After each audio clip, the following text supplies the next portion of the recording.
Salam sejahtera Malaysia, terima kasih kerana menonton video-video dalam channel ini.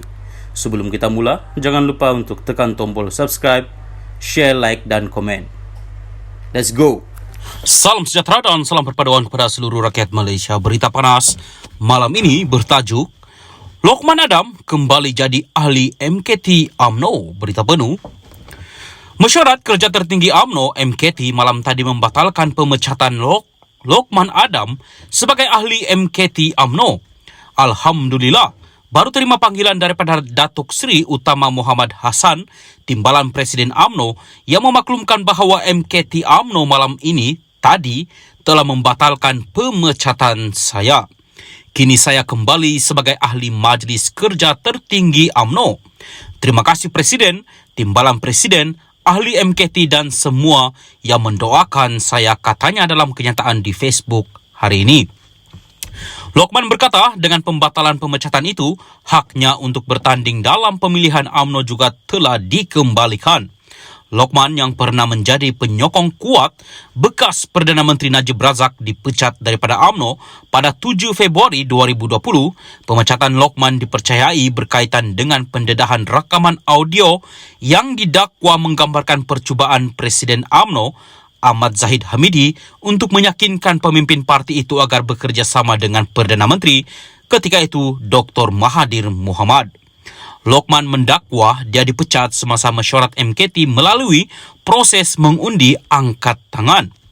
Bagaimanapun pada September 2021, Lokman kembali diterima menjadi ahli biasa UMNO. Untuk rekod, Lokman pernah bersama PKR dan menjadi penyokong kuat gerakan reformasi yang dipelopori oleh Presiden parti itu Anwar Ibrahim.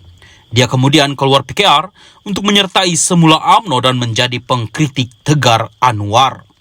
Selepas pilihan raya umum lalu, Pakatan Harapan bersama BN dan beberapa parti lain membentuk Kerajaan Perpaduan. Anwar kini merupakan Perdana Menteri ke-10, manakala Zahid dilantik sebagai timbalan Perdana Menterinya.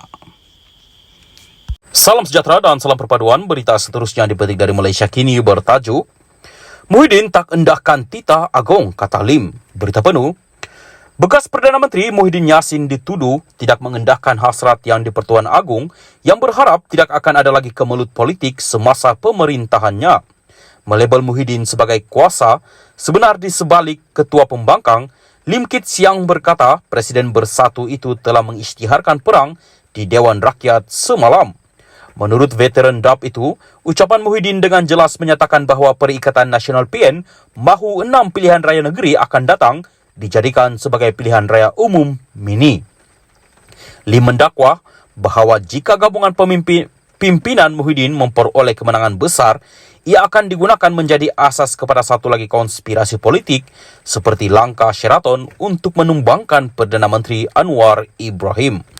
Muhyiddin mahu yang di-Pertuan Agong ke-16 untuk terpaksa bekerja dengan 5 orang Perdana Menteri dalam tempoh 5 tahun penggal pemerintahan baginda dari tahun 2019 hingga 2024. Tetapi keputusannya terletak dalam tangan para pengundi di 6 buah negeri dalam pilihan raya negeri mereka yang bakar berlangsung pada bulan Jun atau Julai, bukannya di tangan Muhyiddin, katanya dalam satu kenyataan hari ini. Lim mengulas amaran Muhyiddin kepada Anwar supaya tidak menganggap dirinya akan kekal memegang jawatan selama-lamanya. Bekas Perdana Menteri itu mendakwa kerajaan hari ini melakukan aktiviti witch hunt terhadap pentadbiran PN yang bangkit dan jatuh akibat rampasan kuasa politik. Lim mendakwa Muhyiddin tidak akan menjadikan titah Al-Sultan Abdullah Sultan Ahmad ketika merasmikan istiadat pembukaan masyarakat pertama penggal kedua Parlimen ke-15 sebagai panduan. Muhyiddin yakin dengan fenomena gelombang hijau sama seperti pemimpin PN yang mengatakan gabungan itu boleh menawan kerajaan negeri Selangor dan peluang PN adalah 50-50 untuk menawan Negeri Sembilan dan pilihan raya umum Negeri Pulau Pinang, Selangor, Negeri Sembilan, Kedah Kelantan dan Terengganu yang akan diadakan pada Jun atau Julai tahun ini, katanya.